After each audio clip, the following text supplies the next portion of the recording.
Get the Angel Reese special at McDonald's now. Let's break it down. My favorite barbecue sauce, American cheese, crispy bacon, pickles, onions, and a sesame seed bun, of course. And don't forget the fries and a drink. Sound good?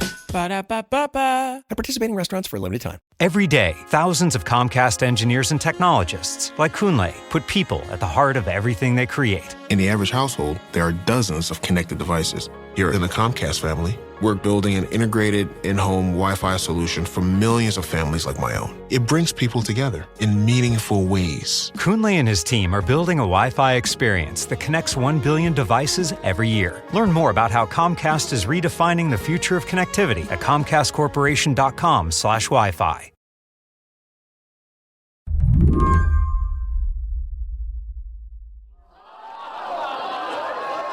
You saw the clips, right? From all over the country. The American people voted for change in November.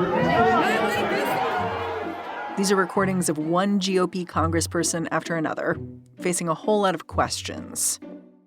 In some states, constituents were mad about the Trump administration grinding infrastructure projects to a halt.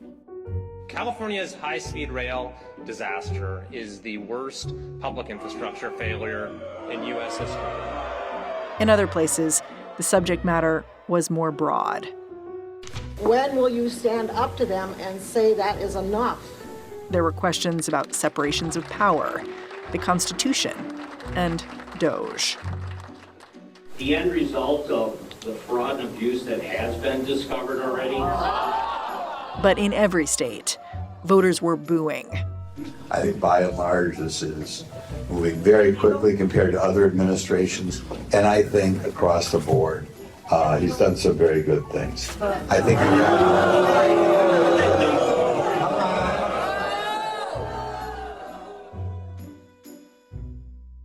the first clip like this that I saw, it was from an old friend of the show, Greg Bluestein from the Atlanta Journal-Constitution. He told me he ended up at a town hall for Representative Rich McCormick because he had a little time before he had to pick up a kid from swimming. Yeah, I went because there haven't been any town halls in about maybe 6 months or so in Georgia, not since the election. And so, frankly, you go sometimes protectively. You go just in case something happens. And there's plenty of events I go to that I never write a word about. In this case, I walked in, I was like, oh, I will be writing about this because it was such a spectacle. The spectacle started before Greg even walked in the door. The event was supposed to happen at a city hall in an Atlanta suburb. But there was a crowd of more than 100 people in 20-degree weather who could not get inside. A fire marshal had already shut the place down. Greg found a way in anyway. It's absolutely packed in the city council chambers. There's several overflow rooms. The lobby had been turned into sort of a screening area. And as the moment I walk in, and it's already a little bit underway, it's already been underway for a minute or two, and I realize, okay, this is a big deal because immediately I heard heckles and jeering, and I've been to lots of town halls, but this one was the one that reminded me of the Tea Party era when we'd see backlash to Democrats and some Republicans at these Tea Party type events. As soon as I walked in, there was catcalls, jeers directed at Rich McCormick.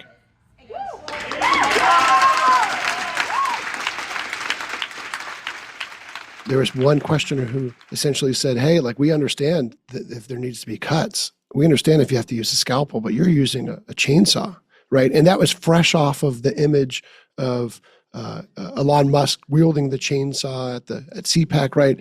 There had been lots of sort of crass talk about cost-cutting initiatives and sweeping, burn it down mentality. And that reminded me that a lot of voters aren't fans of this. Yeah. I mean, the tone of the people was so fascinating to me. You posted video, and I was struck by how people were audibly groaning and interrupting at points. At one point, the representative talks about how a lot of government work is duplicative with AI. The crowd did not like that at all. 13,000 employees at the CDC. In the last couple of years, those probationary people, which is about 10% of their employee base, which is about 1,300 people, which you're referring to, a lot of the work they do is duplicitous with AI. Once again, one of the problems we have. I happen to be a doctor. I know a few things, okay? Just give me a Yeah, no, the crowd didn't like that. And this was actually in reference to CDC and the cuts that just came down about a week or so ago in Georgia. Is that his district, Representative McCormick? There's certainly CDC workers in his district, and there's certainly people who know CDC workers in his district. And that to me is what really brought this home to a lot of Georgians, right? When you're hearing about DOGE cuts and federal spending cuts, it can be distant, right? It can seem like, oh, this is happening in Washington or elsewhere. Basically, to hear that a bunch of employees got emails or Zoom calls or, on short notice were laid off really hit home to a lot of Georgians. Did Representative McCormick seem prepared for all this criticism? That's a great question because to me, he struggled throughout the entire town hall. There are times where his staff struggled to get control of the audience. Today on the show, while facing blowback at home, change what's going down in Washington. I'm Mary Harris. You're listening to What Next? Stick around.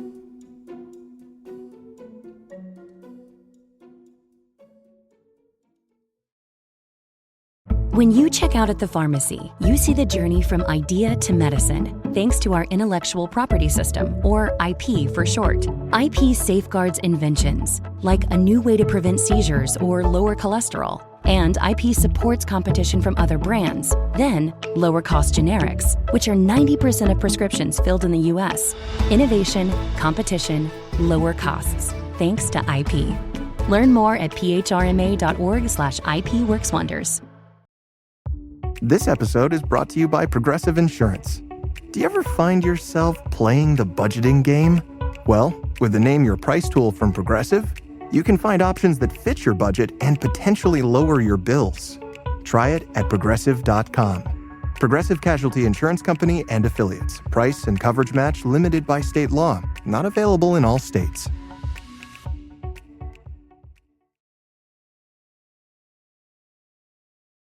Talk to me a little bit about who Representative McCormick is. Like, how did he get into politics and what's his district all about? Rich McCormick kind of came out of nowhere. He narrowly lost a U.S. House race a couple cycles ago to Democrat Carolyn Bourdeaux. He's an emergency room physician. He's a military veteran, but he is not a political veteran by any means. And he held a kind of very competitive district for a little bit, but it was redrawn this past cycle. And now it is one of the most conservative districts in Georgia.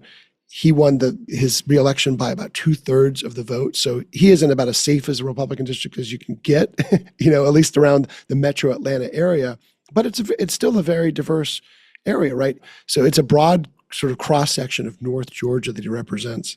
It's interesting that makeup seems to favor him. Like you've said, he's conservative. I'm curious to hear that he's a doctor because I've read that he's interested in exploring work requirements for Medicaid, for example, which is very conservative stuff. It's, saying you got to work to get health care. Yeah. And that's sort of the standard here in Georgia because Governor Brian Kemp's, his program requires some sort of work or academic requirement to receive Medicaid benefits. Rather than expanding Medicaid like 40 or so other states have done, Georgia has the only work requirement. So Rich McCormick kind of falls in line behind that philosophy and even went on CNN a couple of weeks ago and said that students who get free lunch at high schools should have some sort of work requirement over the summer. And that was a lot of the source, another source of vitriol at that town hall meeting because voters, attendees were pressuring him on that stance. And he did double down on that stance. You have the ability to go to work and you're in high school. Why not go out there and develop your work ethic and have extra money to take somebody on a date? What if you don't? Why not? What if you don't? Is that really such a bad thing? I mean, you'd think what's happening in Washington right now would be right up his alley. It's all about cutting waste. Yeah, and like so many other Republicans, he has embraced DOGE to the most part, right? Up until that town hall meeting, I should say. He embraced DOGE. He was all in. I did a survey of every senior Republican elected official in Georgia who might run for Senate or governor in 2026, because both of those are up on the ballot. And I couldn't find anyone who said anything bad about DOGE, right? They were all in. And that was before the town hall meeting. Yeah, you say until the town hall meeting. So what happened after the town hall meeting? I know you interviewed the representative a couple days after he faced these constituents. Yeah. And to my surprise, Rich McCormick softened his stance pretty significantly. At the town hall, he was defensive about DOGE and said that it was cutting duplicative staffers who could be replicated by AI. In the interview a couple days later, he had a very markedly different stance. I don't have enough studies to actually know. And I'm not sure the president has enough information independently to move this quickly. So most of us don't have the insight or the information to really know how much of an impact it's going to have. He might be the only prominent Georgia Republican right now on the record saying that. That's interesting to me for a couple of reasons. Number one, because saying we need a study or a report on the impact, that is like the most government thing you can say. It's like the classic slow things down move is like, let's have a committee and like a report on this. But also it's notable to me because I'm kind of curious, the people who were speaking out to Representative McCormick at this town hall meeting you went to, I know there were a lot of them. Are they all his constituents? Are they all his voters? Yeah, it's a good question. And it's really hard to tell, right? I mean, I can say this was not some sort of AstroTurf movement where people were bussed in from other parts of the state or the country, right? There was a lot of familiar faces in that crowd. The local Democratic Party was urging people in Facebook groups and online to show up, right? So there was a lot of locals in that crowd. There might have been some people who weren't locals either, but this was not reminiscent of some of those town halls that I covered, 10, 15 years ago, where there was a bunch of random people from who never show up at these rallies, right? It's interesting. After you spoke with Representative McCormick, I know he talked to NBC too, and he was continuing to moderate, talking about how he and some colleagues were going to have a meeting with Donald Trump. And, he seemed to have the goal of trying to, as you said, slow things down, but he was being a little bit more specific, talking about giving people time to adjust their lives. So let's not lay people off right away.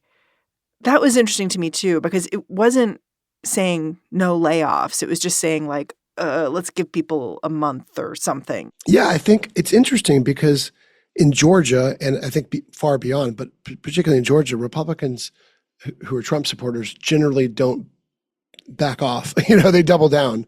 And I was expecting Rich McCormick to double down this week, right? And just say, hey, those were a bunch of outsiders who were just kind of rabble-rousers. They weren't my constituents. They don't believe that we should have cost cutting in government. They believe in inflating the federal deficit beyond the trillions of dollars of debt that's already owed, right? I expect him to take that tack. And instead, we saw a much more, I wouldn't call it moderate, but he moderated his approach, right?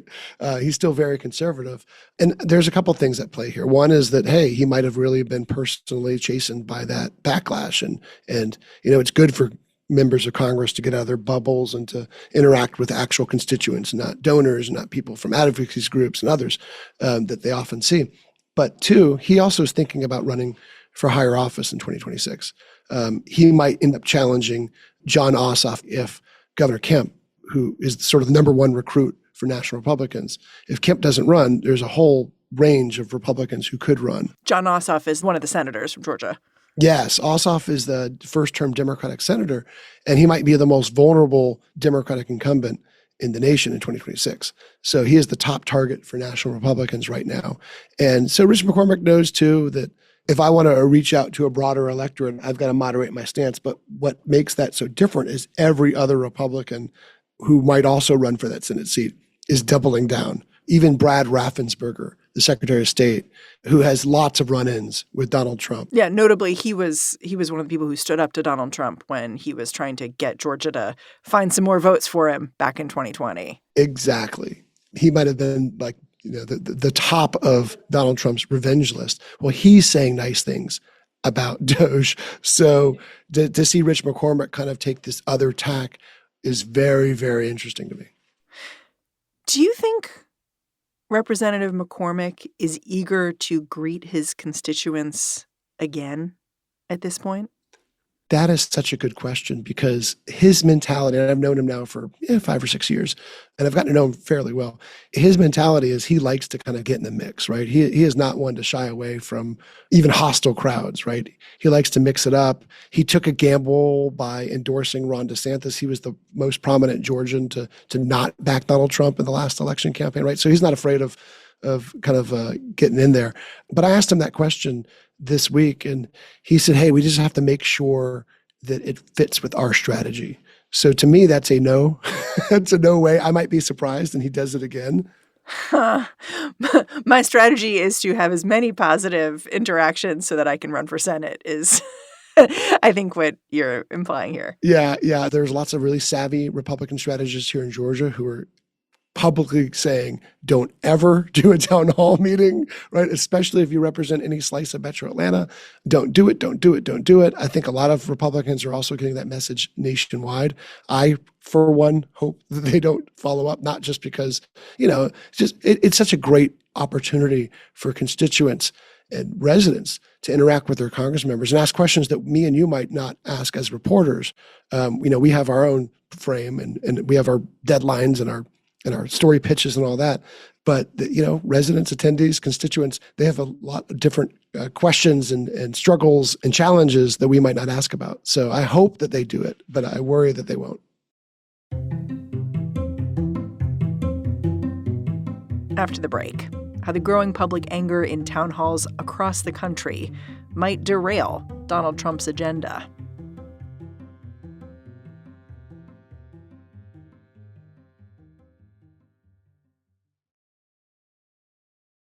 This episode is brought to you by LifeLock. During tax season, your personal info travels to a lot of places. Between payroll, your tax consultant, and the IRS. If your W-2 gets exposed, that's just the ticket for identity thieves.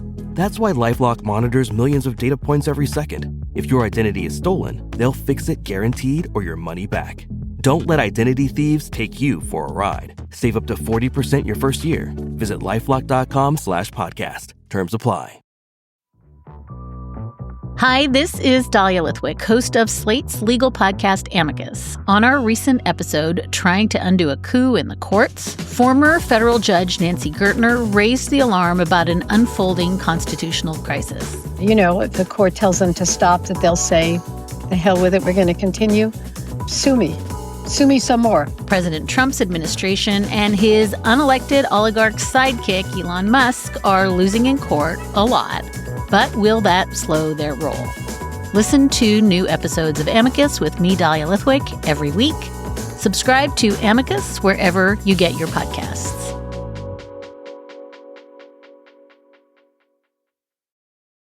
When I got off the line with Greg Bluestein, I called up Slate's Ben Mathis-Lilley to put this Georgia town hall in context.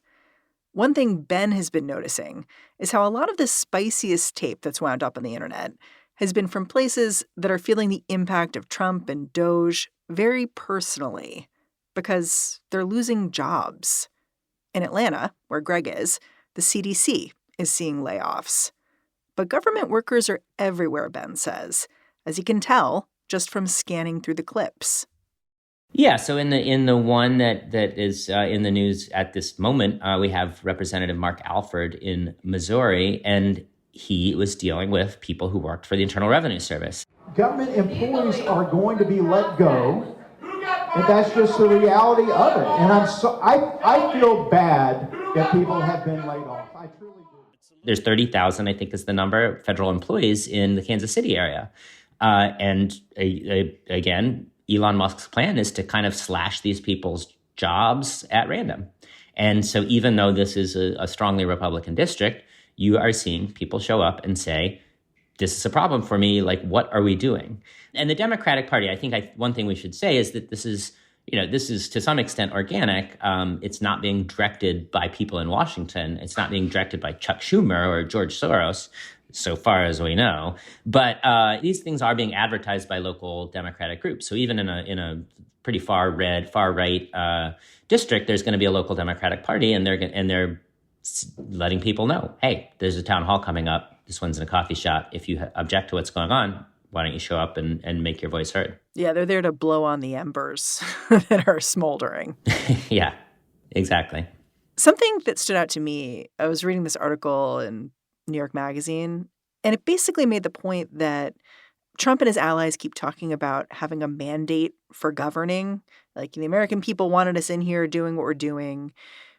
But if you look at what Trump has a mandate for, it's not cutting jobs.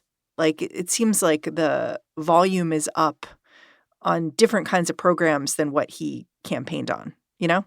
Yeah, I mean, I think that this is one of the kind of disconnects in American politics. You can't really achieve a massive cut to the federal budget without getting into other stuff, you know?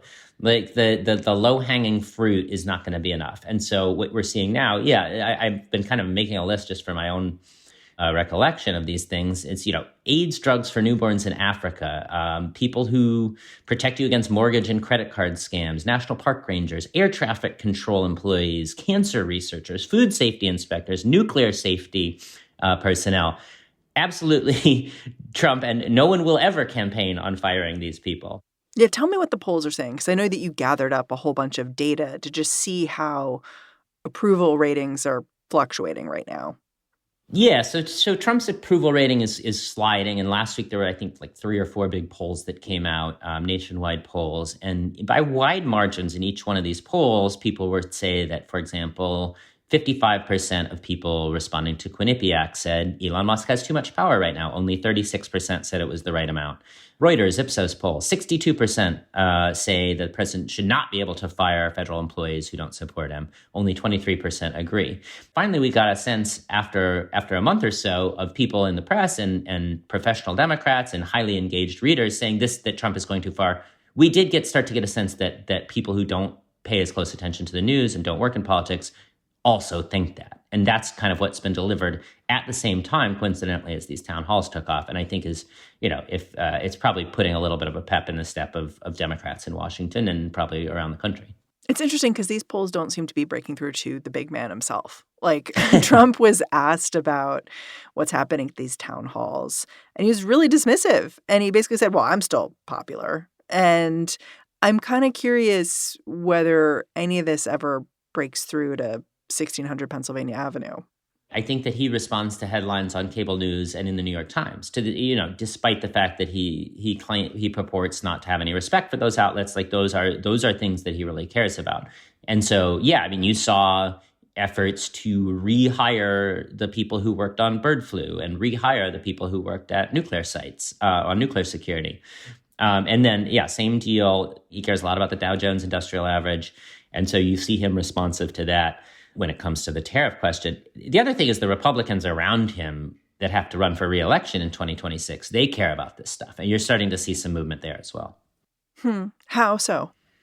It's normal in normal times to see representatives from the president's party who represent swing districts disagreeing with the president, kind of going out of their way to say, well, I don't know about this. That's like a normal thing in normal politics, not under Trump, because there's such a cult of personality around him that you open yourself up to a threat of being primaried if you criticize him at all.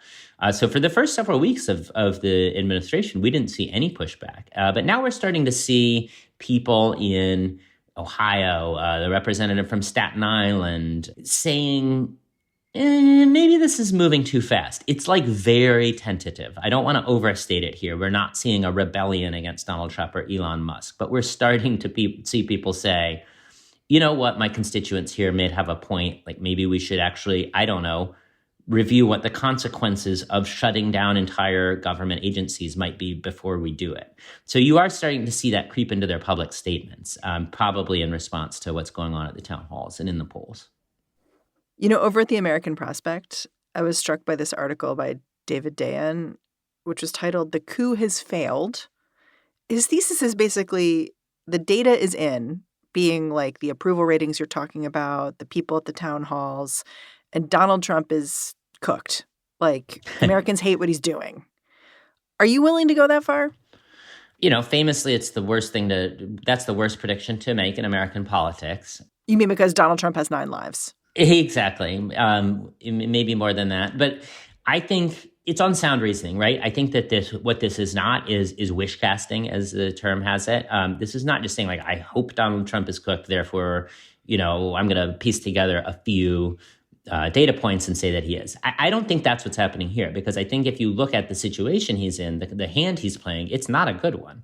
We haven't even talked about inflation yet, right? I mean, that's the issue he was elected on. Inflation is going up, it looks like. Inflation is going up again, yes. And not only has he not stopped that, which, maybe he couldn't if he wanted to. He's also taken my egg. He has taken egg, and he hasn't even made a point of he doesn't even look like he's thinking about inflation. And I think that's another big problem for him. So inflation's going up. People think he doesn't care about it. He's hitting the economy with layoffs of federal workers who count just as much as other workers when it comes to the unemployment rate. And so if you look at stuff like consumer sentiment and expectations for where interest rates are going and kind of that Wall Street stuff, like the economy doesn't look like it's going in a good direction. And it's certainly not going to go in a better, more prosperous direction if he follows through on his threats to put 25% tariffs on Canada and Mexico on March 4th or whenever it is, or to continue to deport undocumented immigrants who work in agriculture and food processing. Like, he has just kind of locked himself in to a path that makes it very hard to imagine how he gets out of this hole that he's in right now as far as his approval rating going down. It's 3 years left. Black swan events can occur. So I'm not going to make any big prediction about 2026. But right now, there's not you can't see the kind of typical path of events proceeding in a way that helps him get out of this.